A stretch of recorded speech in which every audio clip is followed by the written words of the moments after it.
Hello student, आज हम thermal resistance के बारे में पढ़ेंगे। तो थर्मल रेजिस्टेंस क्या होता है? थर्मल रेजिस्टेंस की बात अगर हम हीट ट्रांसफ़र में करते हैं तो जैसे इलेक्ट्रिसिटी में जो हमारा इलेक्ट्रिकल रेजिस्टेंस होता है, ठीक उसी के सिमिलर हीट ट्रांसफ़र में थर्मल रेजिस्टेंस होता है। तो एक बार डेफिनेशन पे ध्यान देते हैं। When two physical systems are described by similar equation and have similar boundary condition, these are said to be analogous।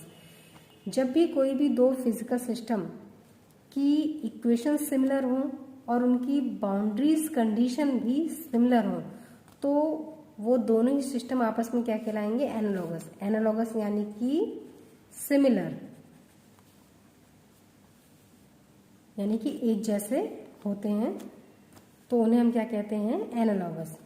तो आगे देखते हैं। The heat transfer process may be compared by analogy with the flow of electricity in an electrical resistance. Heat transfer process को हम electricity में हम जो electrical resistance पढ़ते हैं तो उस इलेक्ट्रिकल रेजिस्टेंस की एनालॉजी के साथ हम हीट ट्रांसफर प्रोसेस को कंपेयर कर सकते हैं, क्योंकि दोनों में ही सेम फिनोमेना होता है। As the flow of electrical current in electrical resistance is directly proportional to potential difference, similarly heat flow rate Q is directly proportional to temperature difference। जैसे कि इलेक्ट्रिकल रेजिस्टेंस में आपने पढ़ा होगा कि इलेक्ट्रिकल सर्किट थ्योरी में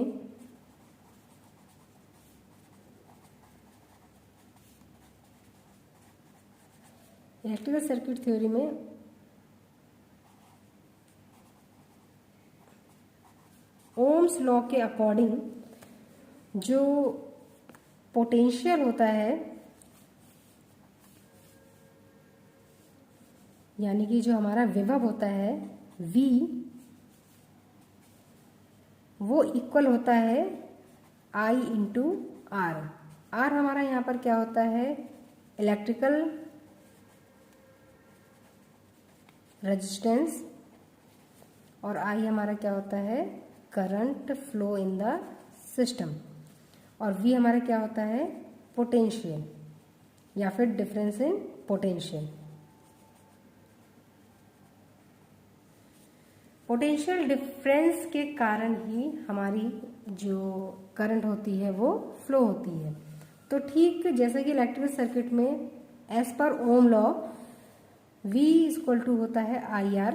तो अगर हम यहाँ से बात करें कि जो हमारी करंट है यानी कि I है, वो क्या हो जाएगी? हमारी difference in potential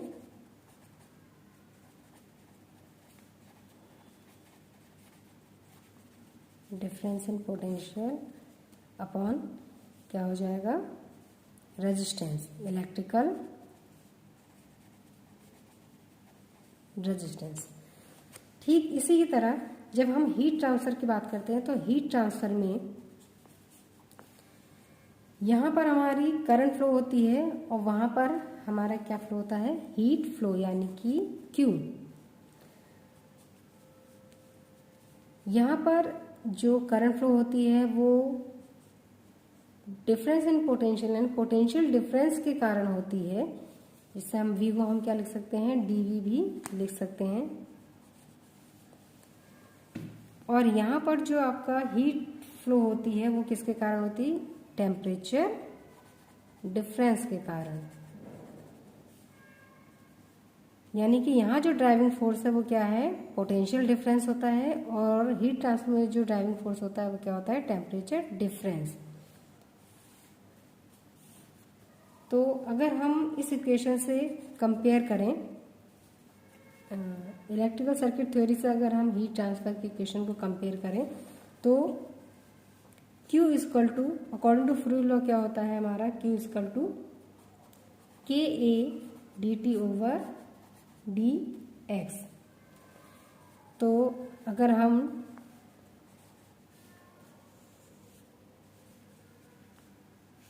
Q equal to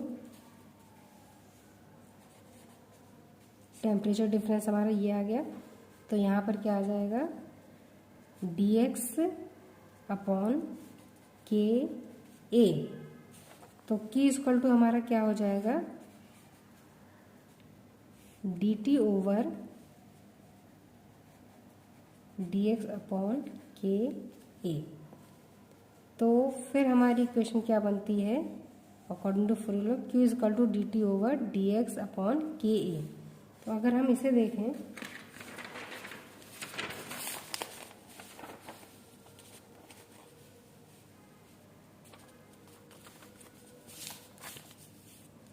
तो Q इक्वल टू क्या हो गया हमारा, dt dx अपॉन के ए।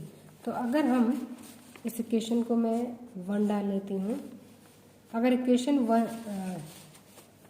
इलेक्ट्रिकल इक्वेशन को अगर मैं नंबर 1 से शो करती हूँ, तो according to equation first R equal to क्या हो जाएगा हमारा, dx ओवर के ए।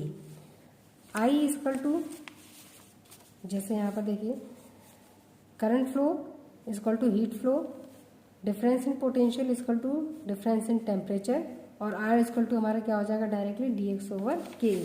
तो जो हमारा थर्मल रेजिस्टेंस होता है वो क्या कहलाएगा, थर्मल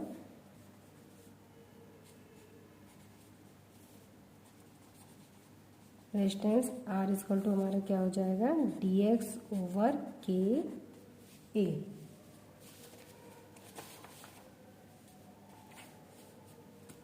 तो जितने भी यहाँ पर रेजिस्टेंस प्रेजेंट होंगे हीट ट्रांसफर में जितने भी हमारे रेजिस्टेंस प्रेजेंट होंगे वे सभी इलेक्ट्रिकल कंडीशन में या फिर इलेक्ट्रिकल सर्किट थ्योरी में जिस तरह से रेजिस्टेंस वर्क करते हैं, चाहे वो पैरेलल कंडीशन में हो चाहे वो सीरीज कंडीशन में हो, उसी के अकॉर्डिंग इन्हें भी हम कैलकुलेट करेंगे, क्योंकि दोनों क्या हो गए, एक दूसरे के एनालॉगस हो गए। और अगर हम बात करें कंडक्टेंस की, ये तो रेजिस्टेंस हो गया। अगर हम बात करें थर्मल कंडक्टेंस की, तो रेसिप्रोकल का अपोजिट क्या होगा हमारा, थर्मल कंडक्टेंस होगा।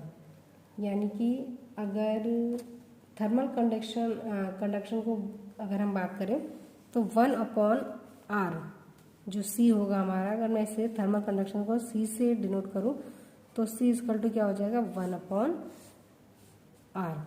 यानी कि रेजिस्टेंस जितना कम होगा कंडक्टेंस उतना ही ज़्यादा होगा, और रेजिस्टेंस जितना ज़्यादा होगा कंडक्टेंस उतना ही कम होगा। तो ये था थर्मल रेजिस्टेंस।